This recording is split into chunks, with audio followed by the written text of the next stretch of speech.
Para quais princípios Deus quer que nós caminhemos? Então nós vamos ver aqui rapidamente 9 princípios que nós encontramos lá no Éden. 9 princípios que nós podemos aplicar hoje no nosso estilo de vida, na nossa maneira de viver. E quais são esses 9? Primeiro, como que era a comunhão com Deus de Adão e Eva? Face a face. E nós precisamos buscar comunhão com Deus por meio das ferramentas que Ele nos deu, até que isso novamente aconteça no reino da glória. O que Deus estabeleceu também? Outra instituição lá do Éden. A adoração sabática. A adoração no 7º dia da semana. Terceira instituição. A família que Deus constituiu em mulher. O princípio que nós encontramos lá. As vestes de luz. Então Deus deseja que as nossas vestes também sejam um testemunho da verdade, do conhecimento do seu caráter.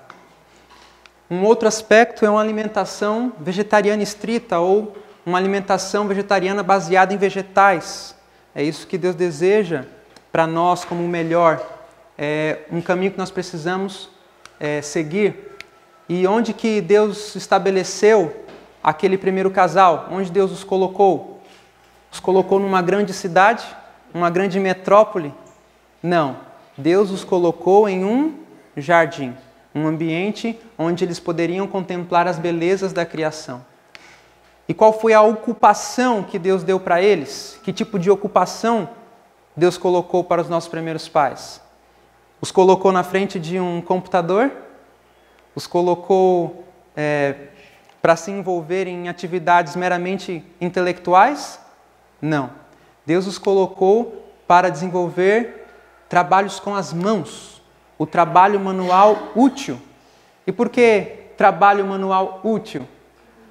Porque ao passo que ele trabalhasse com as mãos, aquilo que fosse o resultado do seu trabalho seria útil para ele e para outros. Útil também para outros. Um 8º princípio encontrado lá é a origem e a identidade do homem. Deus cria o mundo em 7 dias literais. Nós fomos criados por um Deus todo-poderoso, sabedor de todas as coisas. E ali nós podemos realmente nos identificar com esse propósito, voltando a esses princípios. E por último, Deus quer restaurar a sua imagem em nós, porque quando o homem pecou, ele ficou destituído do caráter de Deus.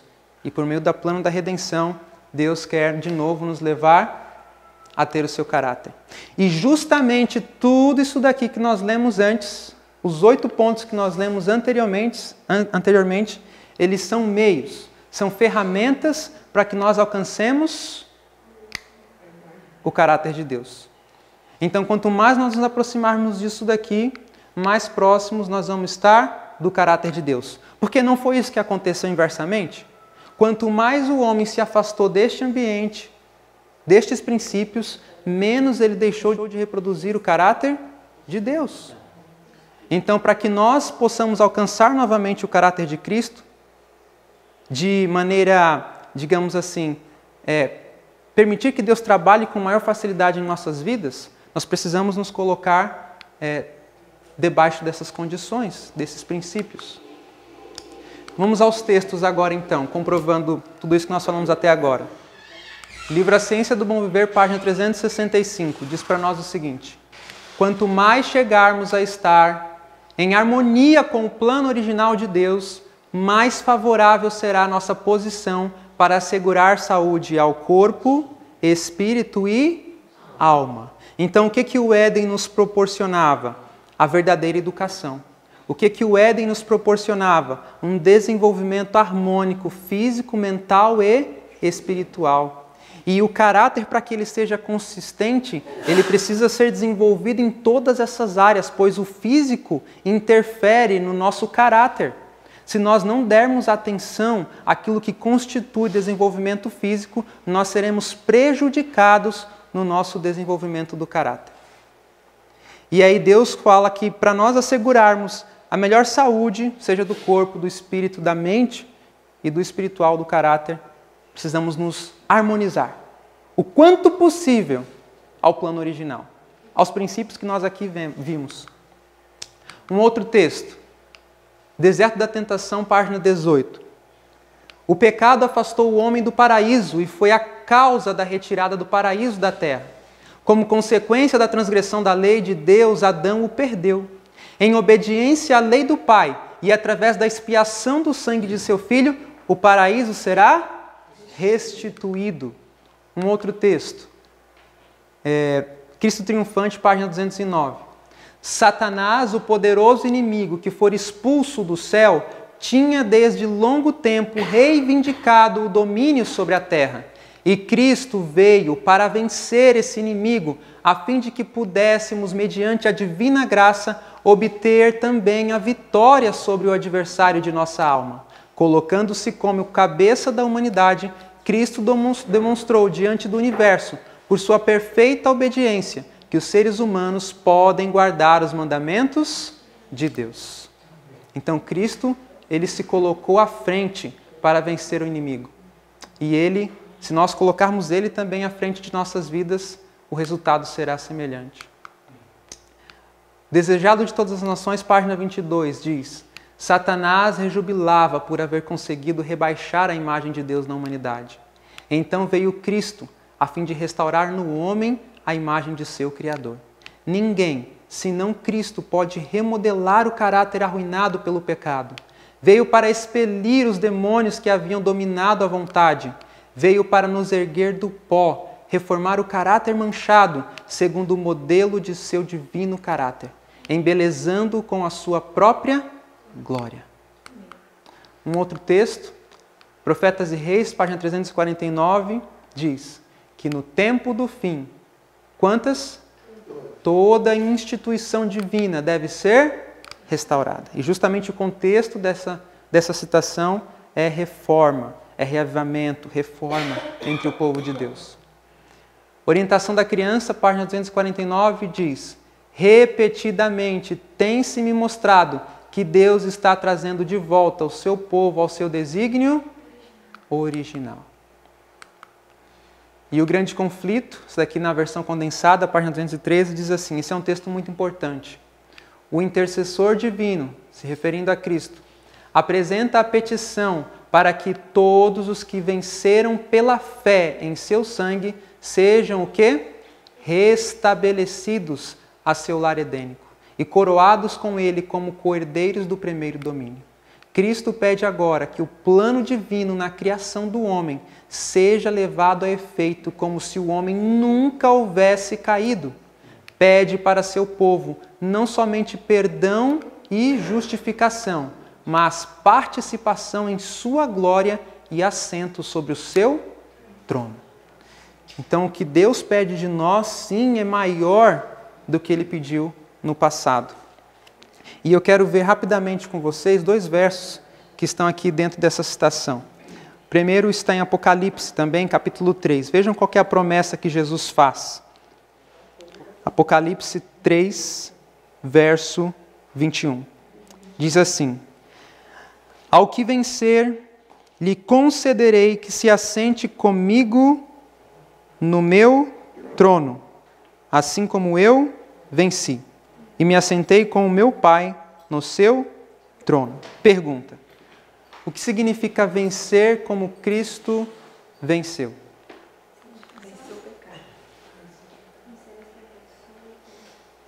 Ok. Vamos deixar que o próprio Jesus responda. Abram em João, capítulo 15, verso 12. Todos encontraram? Vamos lá, todos juntos. O meu mandamento é este, que vos amei uns aos outros assim como eu vos amei. Então, o que significa vencer como Cristo venceu? Amar como Cristo amou. E o que significa amar como Cristo amou? Até que ponto Cristo amou?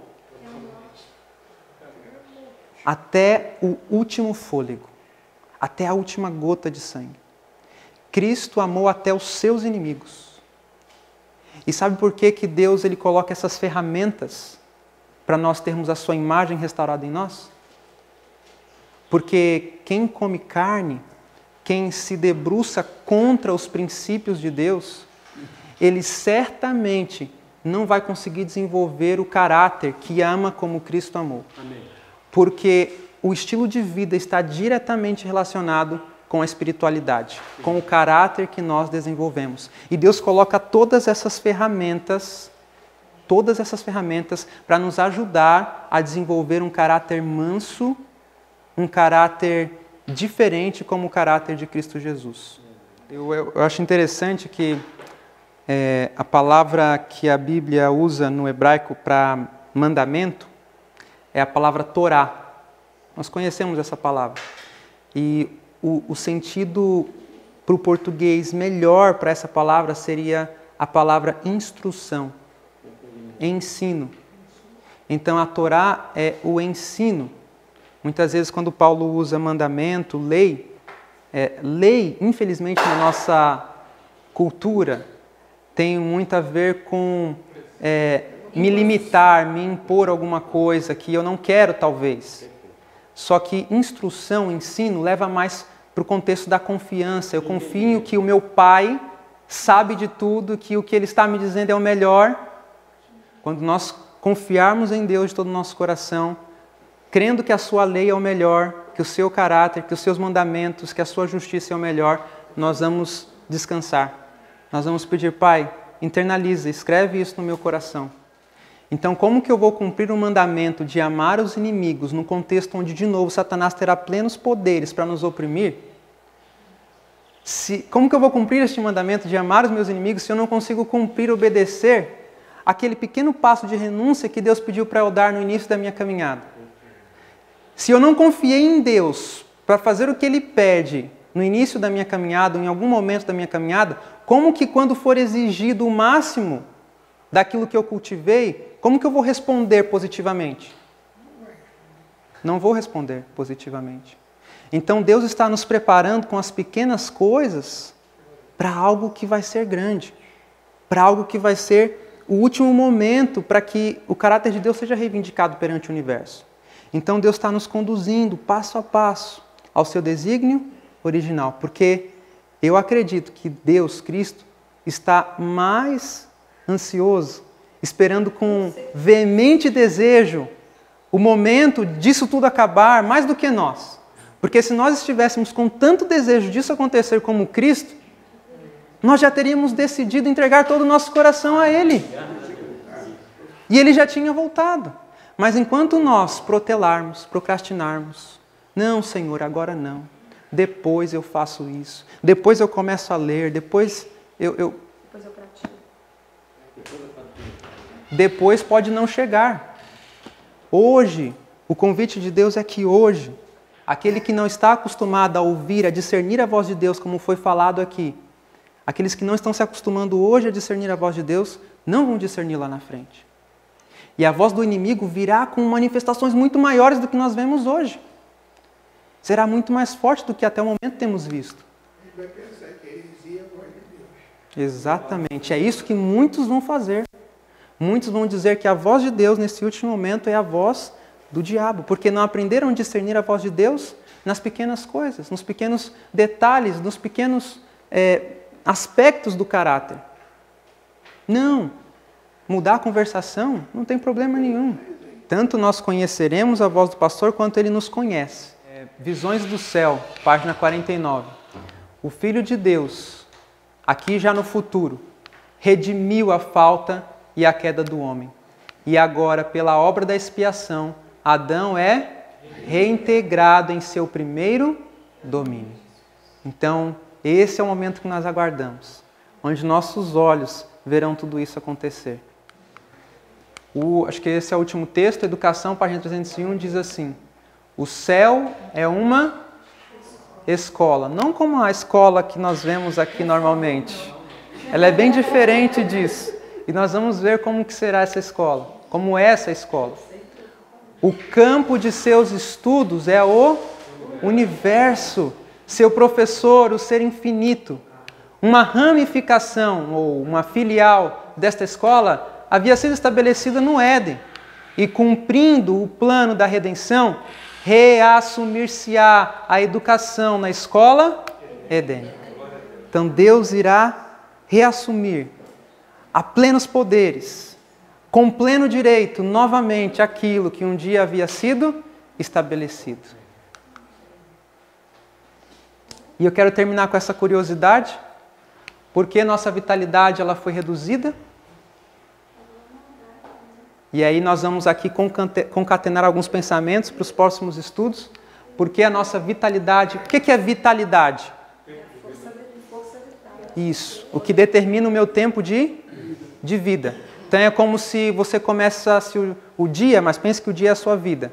E você tem lá o seu celular com a bateria carregada a 100%. Mas você começa a usar o seu aparelho celular. E existem aplicativos que ficam abertos que consomem mais a sua bateria do que outros.